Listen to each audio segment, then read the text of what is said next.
Iran 3 folded plan, 3 రకాలుగా ఇజ్రాయెల్ని corner చేయాలి అని ప్లాన్ చేసింది.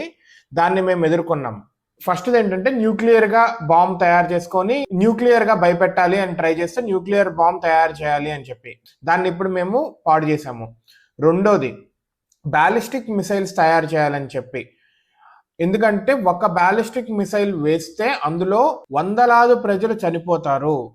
ఒకవేళ చిన్న దేశం లాంటి ఇజ్రాయెల్ మీద వేస్తే వందలాది ప్రజలు చచ్చిపోతారు. సో అది ఇంకొక ప్లాన్ వాళ్ళది. వాళ్ళ ప్లాన్ ఏంటంటే 3 ఏళ్లలో 10,000, 6 ఏళ్లలో 20,000 బ్యాలిస్టిక్స్ మిసైల్స్ తయారు చేయాలి, అది వాడాలి ఎప్పుడైనా ఇజ్రాయెల్ మీద అనేది వాళ్ళ ప్లాన్. అది కూడా మేము అటాక్ చేస్తున్నాము అని చెప్పారు. మూడవది ఏంటంటే రింగ్ ఆఫ్ ఫైర్. ఇజ్రాయెల్ చుట్టూతా ఎప్పుడు అన్రెస్ట్ ఉండేలాగా హమాస్, హిజ్బుల్లా, సిరియాలో ఉన్న మిలిటెంట్స్, ఇరాక్లో ఉన్న మిలిటెంట్స్, యెమెన్లో ఉన్న మిలిటెంట్స్ని ఇజ్రాయెల్ మీద ఉసిగొల్పటం, ఇది ఇంకొకటి. దాన్ని కూడా మేము ఇప్పుడు ఆపేస్తున్నాము. వాటి మీద కూడా దాడి జరుగుతూనే ఉంది ప్యారలల్గా. ఆల్రెడీ చాలా మందిని చంపేశాము హమాస్, హిజ్బుల్లా వాళ్ళని అని చెప్పారు.